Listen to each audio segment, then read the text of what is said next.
How y'all doing? This is Rob Burnham, aka Preacher Man R&B, and this is another episode of Richard TV 91. This time I'm reviewing Smallville Season 5, Episode 13. What happens on this week's episode is Clark's still grieving the death of Jonathan Kent, his father, and his mother asked him if he wants any of Jonathan Kent's old clothes because she's about to take them to Goodwill in suicide slums of Metropolis.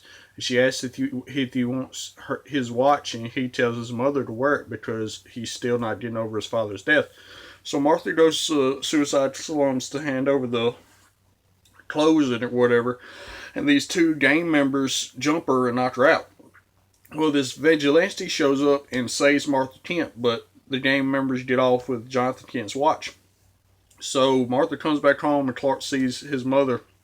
He goes to Chloe to try to figure out if he could help him find this vigilante because she's the only witness of this happening.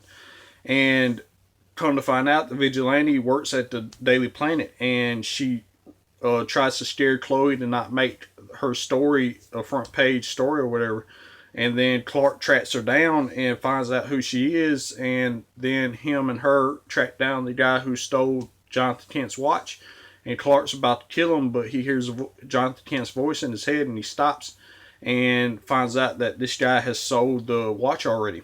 Well, what happens is the vigilante, the angel of vengeance or whatever, she has a kryptonite necklace, and she figures out this is Clark's weakness, so she uses it on him, and she kills the gang member, and Clark wasn't able to stop her. Well, then the other gang member shows up and is about to try to kill Clark, but he actually takes him away from the kryptonite, and Clark knocks this guy out and goes after the angel of vengeance because she's going after Lionel Luthor. And he talks her out of trying to kill Lionel Luthor, and she said that Clark, being the way he is, he would never let her go and be after she's done killed a man. So she pushes Lionel Luthor out the window, and Clark saves him, and she gets away.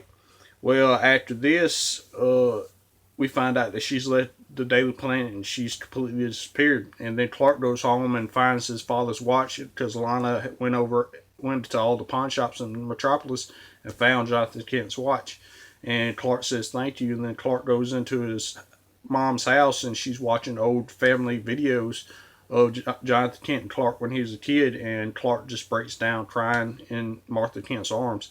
And that's all that really happened. My question for y'all is, do you think Clark's going to be able to grieve Jonathan Kent now? As always, Preacher Man R&B signing out, guys. GG is awesome. It's been an episode of Richard TV 91. See y'all next time.